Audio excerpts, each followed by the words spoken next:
మేము రోజా గారు అంటాం. మమ్మల్ని గౌరవించినప్పుడు నేను రోజా అంటాను. ఓకే. ఇప్పుడు రోజా ఏం మాట్లాడింది?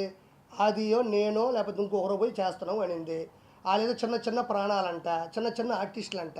ఈమెమన్నా నేషనల్ వైడ్ ఆర్టిస్టా? ఈవిడేమన్నా 15 నేషనల్ అవార్డులు కొట్టిందా? లేకపోతే 10 ఆస్కార్ అవార్డులు కొట్టిందా యువరాణి? వాళ్ళేదో చేసుకుంటున్నారు, వాళ్ళు స్వచ్ఛందంగా చేసుకుంటున్నారు. వాళ్ళ ఇష్టం అది. పవన్ కళ్యాణ్ గారి మీద ఇష్టం ఉంది, లేకపోతే టీడీపీ మీద ఇష్టం ఉంది, లేకపోతే మీరు చేసే అవినీతి మీద వ్యతిరేకత ఉంది. నువ్వేమన్నా నేషనల్ అవార్డు ఆర్టిస్టువా? నువ్వు 20 సినిమాలు ఏమన్నా ఆస్కార్ అవార్డులు కొట్టినావా? రెండోది చిన్న చిన్న ఆర్టిస్టులు అంటున్నావే, నీకు దమ్ము ఉంటే గెటప్ సీన్ చేసే క్యారెక్టర్ నీ జీవితంలో ఒకటైనా చేయగలిగావా? ఇస్తే నువ్వు చేయగలవా? సుధీర్ ఉన్నాడు, కష్టపడ్డాడు, మ్యాజిక్ చేశాడు, వాడు చరిష్మాతో సినిమా హీరో అయినాడు. ఈరోజు అత్యద్భుతం, నీకన్నా 10 రెట్లు ఫాలోయింగ్ ఉంది, వాడితో నువ్వు పోటీ పడగలవా? ఇప్పుడు ఆది ఉన్నాడు, వాడు వచ్చిన తర్వాత జబర్దస్త్ చరిత్రనే మార్చినాడు. నువ్వన్నా కూకొని 3 పంచులకి జడ్జిమెంట్ ఇవ్వాలా? వాడు ఆది పాపం గంట సేపు ఏకదాటిగా నవ్వించాడు, ఒక ట్రెండ్ సెట్లో ఉన్నాడు. వాడితో నువ్వు పోటీ పడగలవా? నీ బతుకులో ఏ రోజన్నా ఇలా ముగ్గురు లాంటి చరిష్మాను చూసావా? ఎందుకు నిన్నెవరు ఏ మాట అన్నప్పుడు నీకెందుకు ఉడికి ఎక్కువ? నీ పని నువ్వు చూసుకో. ఈసారికి ఎమ్మెల్యే సీట్లో ఫస్ట్ ఓడిపోయే సీటే మా యువరాణి, మా రోజమ్మ. డిపాజిట్లు రావు నీకు నగిరిలో, గుర్తుపెట్టుకో. డిపాజిట్లు రావు నీకు నగిరిలో. ఉలికి ఉలికి పడమాకు, గౌరవించావు. మేము ఎప్పుడు నీ గురించి బ్యాడ్గా మాట్లాడుకోవాలి. నీకెందుకు ఓడిపోయి అక్కడ చేసుకుంటే? చిన్న చిన్న ప్రాణాలా? 7 మంది హీరోలు ఉన్నారా? 7 మంది హీరోలు జనసేనలో ఉంటే వాళ్ళ కుటుంబంలో 70 మంది రౌడీలు నీ అన్న దగ్గర ఉన్నారు. తెలియదా నీకు? 70 మంది రౌడీలు ఉన్నారు. నీకు దమ్ముంటే ఒకసారి ఎదిరించి మాట్లాడి చూడు, నేను లేపేస్తాడు చూద్దాం. ప్రతిదాకా నీలాగా దిగజారిపోయి నీలాగా ఆడ ఇలా వెనక తిరుక్కుంటా బతుకుతాను అనుకుంటున్నావేంది? వాళ్ళు స్వచ్ఛందంగా పడినారు, వాళ్ళు ఇష్టం ఉంటే ఉంటారు, లేకపోతే పోతారు. నోరు మూసుకొని నీ పబ్లిసిటీ నువ్వు చేసుకో. నువ్వు చేసినా ఓడిపోతావు, చేయకపోయినా ఓడిపోతావు. నటుకుమారని చెప్పినట్టు జనసేన కన్నా వచ్చి అక్కడ మద్దతు బలుకు, బాగుంటుంది నువ్వు నీ బతుకు. ఇంకేటన్నా వస్తుంది, రేపో ఎల్లుండో వస్తుంది. నగిరిలో ఏముంది? నేను వచ్చిన నగిరికి నీ వల్ల నేను ఎదవనైపోయినాడా? ఏముంది నగిరిలో నువ్వు చేసిన అభివృద్ధి? వారం పెడితే చాలు, నీ అంత తాళపాక అన్నం వెళ్ళినట్టు వెళ్తుంటావు పైకి. వెంకటేశ్వర స్వామి అంటే అంత ఇష్టం, అంత ప్రేమ ఉన్నప్పుడు అన్న చేసే దుర్మార్గాన్ని ఎందుకు అడగలేకపోతున్నావు? 30 మంది కావాలి నీకు, ఒకరు కాదు. అమ్మ పెద్ద టీం నీకు, తిరుమల టీం ఉంటుంది నీకు.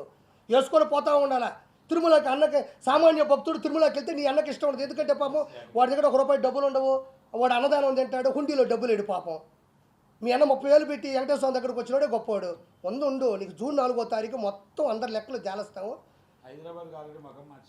హైదరాబాద్ మారుస్తుంది. జగన్మోహన్ రెడ్డి లండన్ అని పెట్టుకున్నాడు. ఎందుకంటే అదే లండన్లో విజయమాల్య ఉన్నాడు, దొందే 2 ఒకటే.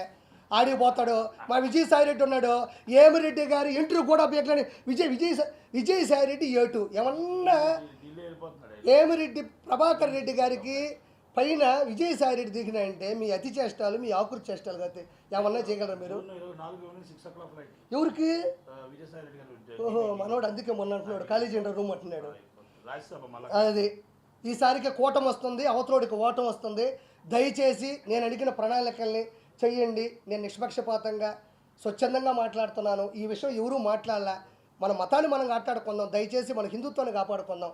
పైన లడ్డు ఇంత ముందులాగా ఉండాలా, అన్నదానం బాగుండాలా, ప్రపంచంలో నలుదిక్కులు వచ్చే వాళ్ళకి అన్ని ఫెసిలిటీస్ ఇవ్వాలా, అందరికీ ఉండాలా, అన్ని మతాలు బాగుండాలా. ఇది నేను మాట్లాడింది. ఈ మా అన్న నాకు ఖచ్చితంగా సీఎం రేసులో ఉండరు, గెలవాలా. 140 నుంచి 150 సీట్లు. నేను అనుకున్న పద్ధతులు ఎక్కువ మాట్లాడాలి. ప్రతిసారి పింఛన్లే, రోడ్లు బాగుపోయిన పర్లే మాకు పింఛన్ ఇచ్చాడు. మా ఇంట్లో ఎవరికన్నా ఉద్యోగం లేదు అయినా 3,000 పింఛన్ ఇచ్చాడు. మా ఇంట్లో మా పిల్లోడు మనవుడు గంజాయి తాగుతున్నాడు అయినా నాకు పింఛన్ ఇచ్చాడు. పింఛను. ఒక కుటుంబంలో ఒక 5 మంది ఉంటే ఒక ఆవిడే ముసలావిడ ఉంటుంది. మిగతా 4గురికి కూడా పింఛన్ ఇవ్వనప్పుడు నీ పింఛన్ కుటుంబం అంతా కాపాడుతుందా? ఇప్పుడు నువ్వే ముసలా ఉన్నామా, నువ్వు డబ్బులు తీసుకునేవో, రేపు నీ బాగాలేకపోతే అంబులెన్స్ వచ్చింది, రోడ్డు బాగలేదో, ఆ రోడ్లో నేను అంబులెన్స్ తీసుకోపోతే పోయి చచ్చిపోయినావు. రోడ్లు బాగాలేవు, నీ పింఛన్ డబ్బులు నేను కాపాడుతుందా? అంబులెన్స్ వేగానే వేస్తుందా? నువ్వు ఏమైనా ఫ్లైట్ వేసుకుని వెళ్ళగలవు 3,000కి? నీ 3,000 కాదు, గుర్తుపెట్టుకో. నీ మనవరాలు చదువు కావాలా, నీ మనవుడు ఉద్యోగం కావాలా, అవతల వాళ్ళకి జాబుగా డబ్బుల్ని. ఇప్పుడు పాపం మంగళసూత్రాలు వేసేవాళ్ళు ఉన్నారు, మెట్లు వేసేవాళ్ళు ఉన్నారు, కమ్మలు వేసేవాళ్ళు ఉన్నారు. ఒకసారి తన ఉద్యోగంలో వచ్చిన డబ్బులు మొత్తం వేసేవాళ్ళు ఉన్నారు. పవిత్రంగా దేవుడి చెంతకెళ్లాల్సిన డబ్బులు కూడా ఈరోజు నిలువు దోపిడీ అంటారు. అంటే ఉన్న పొలంగా ఏదైతే బంగారం దాన్ని వేసేస్తారు. అది చిన్న చితగా విషయం కాదు. అంటే ఆ ధర్మం ఎలా ఉందో కానీ బాడీ మీద ఉన్నంత శరీరంలో ఉండేటువంటి మొత్తం బంగారాన్ని వాడు అది ఏమన్నా ఈరోజు డైరెక్ట్గా దేవుడికి వెళ్తుందా? ఎడికి పోతుందో? ఏ చర్చిలో పెడుతున్నాడో, ఏ చర్చిలో పెడుతున్నాడో. ఈరోజు ఎంత దిగజారిపోయింది. ఈరోజు పులులు ఎందుకు వస్తున్నాయి? ఎర్రచందనం కొట్టడం వల్ల ఊరి మీద పడి వస్తూ ఉంటే అవి చచ్చిపోతూ ఉన్నాడు. ఈరోజు పైన సిగరెట్లు, పాలు పొరాకులు, ఈరోజు పైన ఉండే పురోహితులు కూడా అష్టదిగ్బంధనంలో ఉన్నారు అతని వల్ల. ఒక దేవుడి ఓంకారనాదం పాడాలన్నా, మైక్ సెట్ ఆన్ చేయాలన్నా భయపడిపోతూ ఉన్నారు. కాబట్టి నేను ఎక్కువ ఆలోచించేది ఏంటంటే, ఈరోజు ఒక డ్రోన్ షాట్ పెడితే మనం తిరుమల యొక్క మ్యాప్ మొత్తం కనబడుతుంది. సో అతన్ని ఫస్ట్ అరెస్ట్ చేసేది వాళ్ళ బాబాయ్ గొడ్డల కేసులు కాదు, కరెక్ట్గా తిరుమల కేసులు అతను దొరికిపోతాడు. దయచేసి టీడీపీ గవర్నమెంట్లో తిరుమల చాలా అద్భుతమైన స్థాయిలో ఉండేది. ఒకప్పుడు ఆ కార్డ్ రైస్ కానీ, ఆ సాంబార్ రైస్ కానీ, ఆ లోపల దొడ్లోకి వెళ్ళినప్పుడు వాళ్ళు పెట్టే కాఫీలు, టిఫిన్లు కానీ ఒక అద్భుతమైన స్థాయిలో ఉండేది. ప్రపంచం గర్వించదగ్గ అన్ని భాషలలో వచ్చేది అది. దయచేసి వెంటనే 145 సీట్ల నుంచి 150 సీట్లలో టీడీపీ, జనసేన, మన బీజేపీ మద్దతుతో గెలుస్తుంది. వాళ్ళకి నేను నమస్కారం తెలియజేసుకుంది ఏంటంటే, ముగ్గురు కూటమికి కూడా దయచేసి వెంటనే తిరుమల మీద శ్రద్ధ పెట్టండి, ఆ మహానుభావుని అరెస్ట్ చేయండి. ఎవరి మతం వాళ్ళకి గొప్ప. నాకు 3 మతాలు ఒకటే సమానం. నేను చాలాసార్లు మా దర్గాకి వెళ్ళాను, కశ్మూర్ దర్గాకి వెళ్ళాము. నేను క్రిస్టియన్ సినిమాలో కోఆర్డినేటర్గా పనిచేశాను. నాకు హిందూ అంటే ఇతర మతాలను గౌరవిద్దాం, మన మతం మనం కాపాడుకుందాం. నిజమైన మతంలో ఉండేవాడు ఎదుటి మతాన్ని నాశనం చేయాలని కోరుకోడు, తన మతాన్ని కాపాడుకుంటాడు, అభివృద్ధి చేసుకుంటాడు అంతే. కాబట్టి జగన్మోహన్ రెడ్డి హిందువుల మీద దారుణమైన చేస్తున్నాడు. ఈరోజు ఇంకోటి అర్థం చేసుకోవాలి ప్రతి ఒక్కరు కూడా.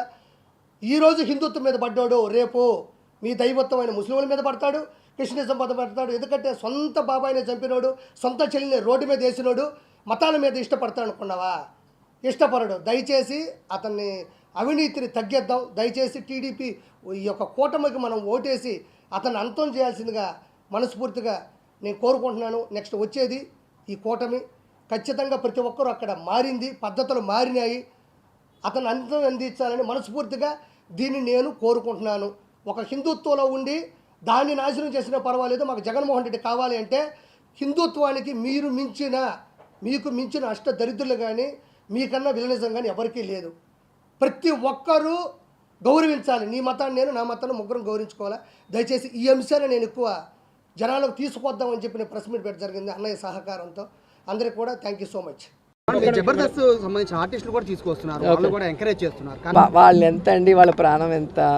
సో వాళ్ళు మాట్లాడుతున్నారు అంటే ఎవరు మాట్లాడిస్తున్నారో మనం ఆలోచించాలి, కానీ వాళ్ళని మనం అనటం వేస్ట్. వాళ్ళు ఎంత చెప్పండి మనుషులు పాపం. వాళ్ళు ఏదో చిన్న షోస్ చేసుకొని చిన్న క్యారెక్టర్స్ చేసుకుంటే వాళ్ళు. మీకు తెలియదేముంది, మెగా ఫ్యామిలీలో 6-7 మంది హీరోలు ఉన్నారు కాబట్టి వాళ్ళకి వ్యతిరేకంగా మాట్లాడితే ఇక వాళ్ళకి సినిమా ఇండస్ట్రీలో ఏమీ లేకుండా చేస్తారన్న భయంతో ఆ కుటుంబంతో ఉన్నారు, కానీ ప్రేమతో ఎవరు లేరు. జబర్దస్త్ సంబంధించిన ఆర్టిస్టులు కూడా తీసుకొస్తున్నారు, వాళ్ళు కూడా ఎంకరేజ్ చేస్తున్నారు. వాళ్ళు ఎంత అండి, వాళ్ళ ప్రాణం ఎంత. సో వాళ్ళు మాట్లాడుతున్నారు అంటే ఎవరు మాట్లాడిస్తున్నారో మనం ఆలోచించాలి, కానీ వాళ్ళని మనం అనటం వేస్ట్. వాళ్ళు ఎంత చెప్పండి మనుషులు పాపం.